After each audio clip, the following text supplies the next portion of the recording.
एक award show में जावेद अख्तर ने कहा था कि अगर एक इंसान सक्सेस को अचीव करता है तो उसका कद बढ़ जाता है, पर अमिताभ बच्चन ने जब सक्सेस अचीव किया तो सक्सेस का कद बढ़ गया। अमिताभ बच्चन एक ऐसे इंसान हैं जिसकी कहानी हम सब के लिए एक मोटिवेशन है। अमिताभ बच्चन शायद एक पहले इंसान थे जिनको पूरी दुनिया में जाने जाना लगा। कुछ देशों में बॉलीवुड को ही अमिताभ बच्चन के नाम से जाना जाता था। 1970 और 80 के दशक में बॉलीवुड सिर्फ एक वन मैन इंडस्ट्री थी और उस वन मैन इंडस्ट्री को चलाने वाले थे अमिताभ बच्चन। इनकी कहानी से हमें ऐसी चीज़ें सीखने को मिल सकती हैं जो हमें किसी किताब से नहीं सीखने को मिल सकती हैं।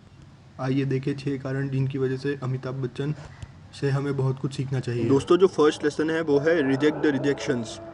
अमिताभ बच्चन जब अपने फर्स्ट इंटरव्यू में गए तब ऑल इंडिया रेडियो ने उनकी आवाज़ को ओवर मस्कुलाइन कहते हुए नकार दिया, पर अमिताभ बच्चन इससे दुखी नहीं हुए और उन्होंने ठान लिया कि मैं अपनी गलतियों से सीखूंगा और आगे बढ़ूंगा।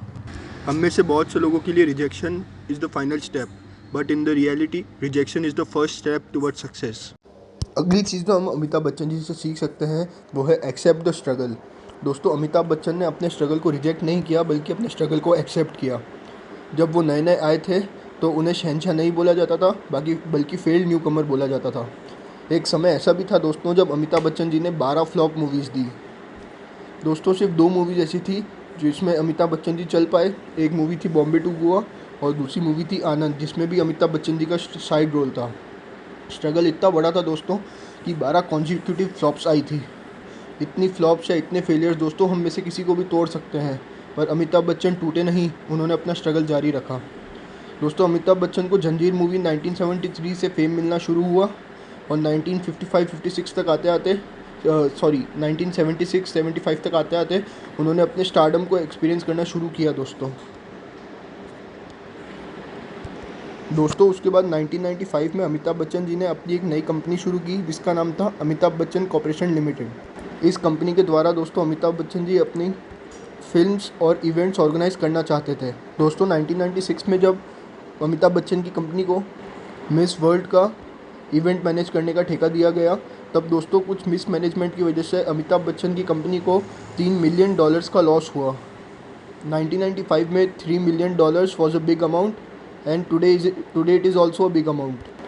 ऐसे दिन भी आ गए थे दोस्तों जब अमिताभ बच्चन जी को अपनी कार या यहाँ तक कि अपना घर भी बेचना पड़ा, पर अमिताभ बच्चन ने ठानी हुई थी कि मैं हार नहीं मानूंगा, मैं जीत कर ही रहूँगा। दोस्तों उनकी कंपनी में उनके स्टाफ को सैलरी देने तक के पैसे नहीं हुआ करते थे और उनकी कंपनी ने बैंकरप्सी तक फाइल कर दी थी। इतनी ख़राब कंडीशंस में भी दोस्तों अमिताभ बच्चन जी ने अपना स्ट्रगल नहीं छोड़ा और सक्सेस की तरफ बढ़ते चले गए।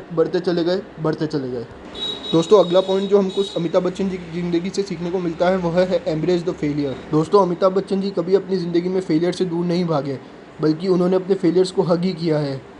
इतने फेलियर्स होने के बाद भी अमिताभ बच्चन ने अपनी राह नहीं छोड़ी और बढ़ते चले गए। अगला लेसन जो हमें अमिताभ बच्चन जी की लाइफ से मिलता है वो है ऑलवेज़ मूव फॉरवर्ड। दोस्तों जब भी अमिताभ बच्चन की लाइफ में हम देखेंगे उन्होंने इतने सारे फेलियर्स, इतने सारे स्ट्रगल का सामना किया है, बट उन्होंने कभी पीछे मुड़कर नहीं देखा, उन्होंने सिर्फ आगे की सोची। आगे की सोचने की वजह से ही दोस्तों अमिताभ बच्चन जी अपनी ज़िंदगी में इतना आगे बढ़ पाए हैं। अगली लेसन जो हमें अमिताभ बच्चन जी की लाइफ से मिलता है वह है सीज द अपॉर्चुनिटी। दोस्तों जब अमिताभ बच्चन जी का बुरा समय चल रहा था तब उन्हें एक टीवी सीरियल ऑफर हुआ।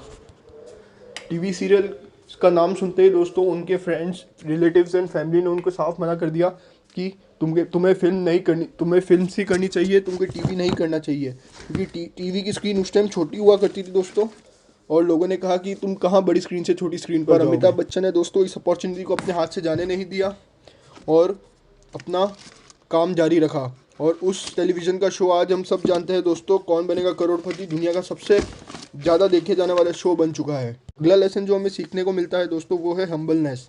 दोस्तों अमिताभ बच्चन जी कहते हैं कि जो पेड़ पे फल लगते हैं वह झुका हुआ होता है, जबकि सूखा पेड़ हमेशा अकड़ के खड़ा रहता है। दोस्तों अमिताभ बच्चन जी एक बार अपनी पिताजी की ज़िंदगी से एक किस्सा बताते हैं। अमिताभ बच्चन जी के फादर रोज़ कहीं वॉक करने जाया करते थे, तो एक दिन दोस्तों अमिताभ बच्चन जी ने अपने घर के बाहर एक बड़ा सा पत्थर देखा। उन्होंने अपने पिताजी से पूछा कि पिताजी यह पत्थर कहाँ से आया। पूछने पर अमिताभ बच्चन जी के पिताजी ने बताया कि यह पत्थर घर से बहुत दूर पड़ा था और मुझे इसको घर तक लाना था।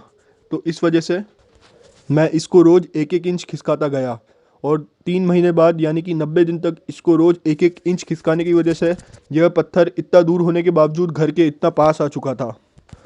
दोस्तों ये लेसन हमको सीखने को मिलता है कि कंसिस्टेंसी इज़ द की।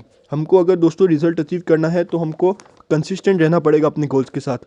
हमको रोज़ कंटिन्यूसली वर्क करना पड़ेगा अपने गोल्स के साथ, जैसे कि अमिताभ बच्चन जी से हमें सीखने को मिलता है। और दोस्तों अगर आप अमिताभ बच्चन जी की बायोग्राफी पढ़ना चाहते हैं तो मैं आपको ई बुक का लिंक दे रहा हूँ। ई बुक सिर्फ 15 रुपीज़ में अवेलेबल है।